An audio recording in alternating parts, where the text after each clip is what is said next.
Work மேனேஜர்ல just இங்க message template option இருக்கும். இங்க கிரியேட் கொடுத்துக்கோங்க. கிரியேட் கொடுத்துட்டு ஜென்ரல் டெம்ப்ளேட்ல நீங்க யூட்டிலிட்டி செட் பண்ணிக்கோங்க. நான் வந்துட்டு இங்க இன்வாய்ஸ் மெசேஜ்னு சொல்லிட்டு செட் பண்ணிக்கிறேன். ஹெடர் டைப்ல அட்டாச்மெண்ட்டா டாக்குமெண்ட் போறதுனால நான் டாக்குமெண்ட் செட் பண்ணிக்கிறேன். அண்ட் தென் இங்க வந்து நான் வந்து 1 2 3 பிளேஸ் பண்ணி செட் பண்ணியிருக்கேன். ஸோ தட் நான் இங்க வந்து வேரியபிள்ஸ் வந்து யூஸ் பண்ணிக்கிறேன். என்னன்னா ஜஸ்ட் அமௌண்ட், கிளைண்டோடைய name and then date,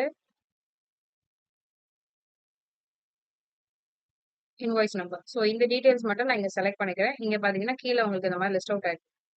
just நான் வந்து இங்க அமௌண்ட்டை கட் பண்ணிட்டு அமௌண்ட்டோட காலம்ல நான் பேஸ்ட் பண்ணிக்கிறேன்.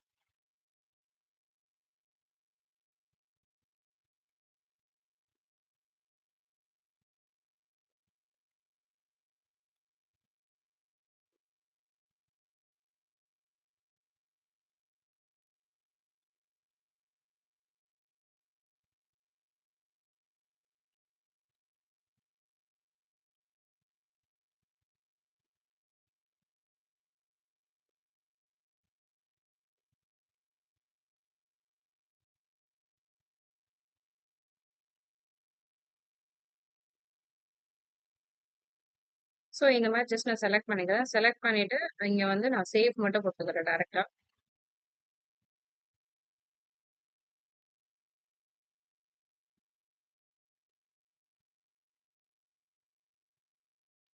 ஒன்ஸ் இங்க எனக்கு சேவ் ஆனோடனே சக்ஸஸ் மெசேஜ் வந்துடும். ஸோ தென் நீங்க சப்மிட் ஆயிருக்கும். நான் இங்க வந்துட்டு பெண்டிங்ல இருக்கும். ஒரு ஃபியூ செகண்ட்ஸ்லயே வந்துட்டு அது அப்ரூவ் ஆகிடும். ஸோ இப்போ இங்க பாத்தீங்கன்னா ஆப்ஷன் நம்ம யூஸ் பண்ணிக்கலாம். டாப்ல ஐகான் இருக்கும். அந்த ஐகான்ல ஏபிஐ டெவலப்பர்ஸ் கிளிக் பண்ணீங்கன்னா உங்களுக்கு ஏபிஐ பாயிண்ட் வந்து கிடைச்சிடும். நீங்க ஸ்க்ரோல் டவுன் பண்ணி பாத்தீங்கன்னா உங்களுக்கு இப்போ நம்ம அப்ரூவ் வாங்க ஓஷன் இன்வாய்ஸ் மெசேஜ் வந்து உங்களுக்கு வந்துடும்.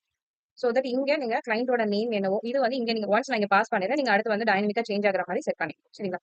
இங்க வந்து நான் டேட் ஃபார்மேட் வந்துட்டு எனக்கு டேட்.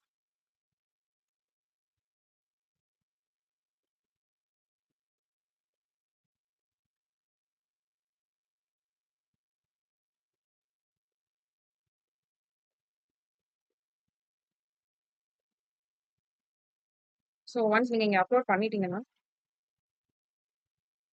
இல்ல டேட்டா என் பாயிண்ட் கொடுத்தீங்கன்னா உங்களுக்கு இந்த மாதிரி ஏபிஐ வந்து ஜென்ரேட் ஆகும்.